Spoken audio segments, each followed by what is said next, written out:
रामधारी गुप्ता खंड 2 प्रतिलेखन संख्या 25 डिक्टेशन स्टार्ट करते हैं 5 सेकेंड बाद।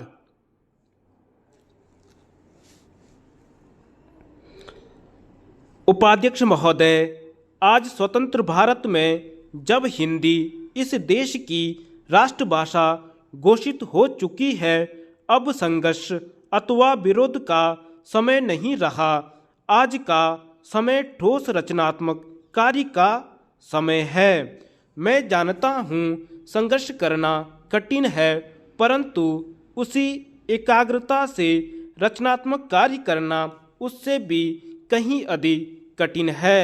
यह भी स्पष्ट है कि संघर्ष के बाद यदि रचनात्मक कार्य नहीं होता तो संघर्ष की उपादेयता ही लुप्त हो जाती है और जो सफलता प्राप्त की गई हो उसकी सार्थकता संकट में पड़ जाती है।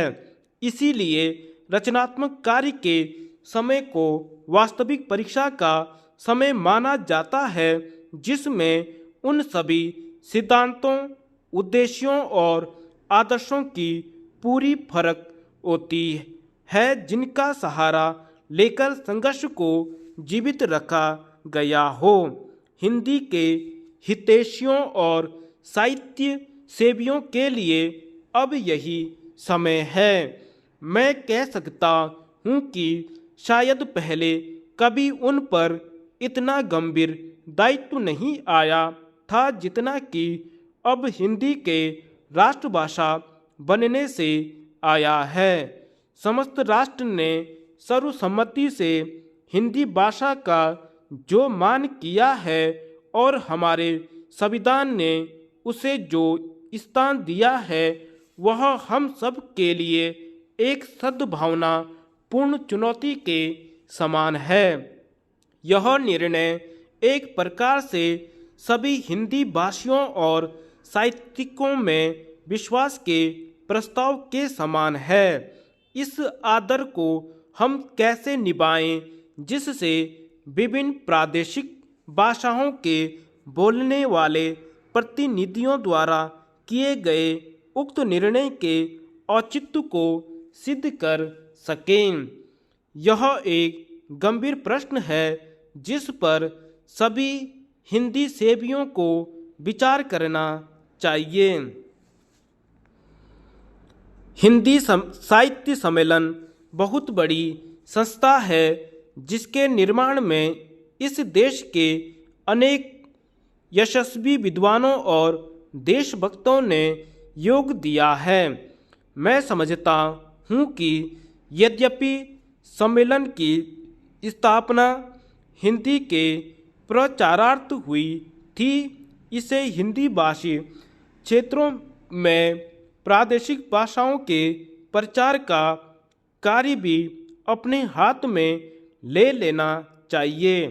इससे एक ओर हिंदी और दूसरी भाषाओं में पारस्परिक आदान प्रदान बढ़ेगा और दूसरी ओर सम्मेलन का आधार भी अधिक व्यापक हो जाएगा।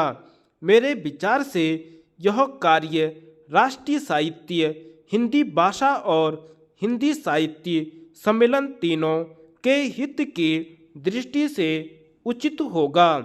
बिहार हिंदी साहित्य सम्मेलन ने, जिसके रजत जयंती समारोह के उद्घाटन के लिए आपने मुझे आमंत्रित करने की कृपा की है, 25 वर्षों से भी अधिक समय पूर्व सार्वजनिक कार्य क्षेत्र में पदार्पण किया था।